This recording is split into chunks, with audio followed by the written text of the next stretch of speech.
Christmas and new year orders part 3. இந்த வீடியோவில் என்ன பார்க்க போகிறோம் அப்படின்னா, ஒரு கஸ்டமர் வந்துட்டு 15 பீசஸ் ஆஃப் ப்ளம் கேக் கேட்டிருந்தாங்க. அதுவும் வந்துட்டு 250 கிராம்ஸில். அவங்க வந்துட்டு நான் யூஸ்வலாக பேக் பண்ணுற மாதிரி இல்லாமல் பாக்ஸஸில் தான் கண்டிப்பாக வேணும் அப்படிங்கிற மாதிரி சொல்லிட்டாங்க. ஆக்சுவலி என்கிட்ட வந்துட்டு சின்ன டின் 2 தான் இருந்துச்சு. 1/2 kg டின் தான் இருந்துச்சு. ஸோ எப்படியெல்லாம் இருந்துச்சோ அந்த மாதிரி பேக் பண்ணி எடுத்துக்கிட்டேன். ஸோ தட் கொஞ்சம் பெரிய பாக்ஸாகவும் சின்ன பாக்ஸாகவும் போட வேண்டியதாக இருந்துச்சு. எல்லாமே வந்துட்டு அவங்க கேட்ட மாதிரியே பேக் பண்ணி கொடுத்துட்டேன்.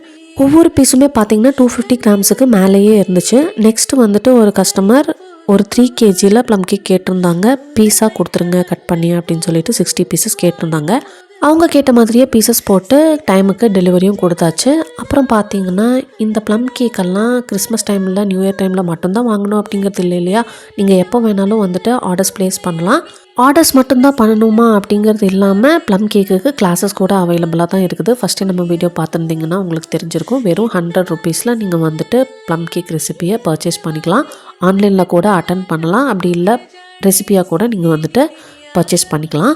ரெடி பண்ணிகிட்டு இருக்கும்போதே 15 பீஸ் வாங்கிட்டு போன கஸ்டமர் வந்துட்டு ரொம்ப நல்லாயிருக்கு கேக் அப்படின்னு சொல்லிட்டு எகைன் அதுலேருந்து ஒரு கஸ்டமர் 1 kg கேட்டிருந்தாங்க.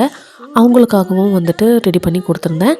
அதுக்கப்புறம் நியூ இயர் கட் பண்ணுறதுக்காக ஒரு 4-5 கேக் கேட்டிருந்தாங்க. அதையும் வந்துட்டு வேகமாக கம்ப்ளீட் பண்ணிவிட்டு கொண்டு போய் டெலிவரியும் கொடுத்துட்டு சிலர் வந்துட்டு வந்தும் வீட்டுக்கு வாங்கிட்டு போயிட்டாங்க.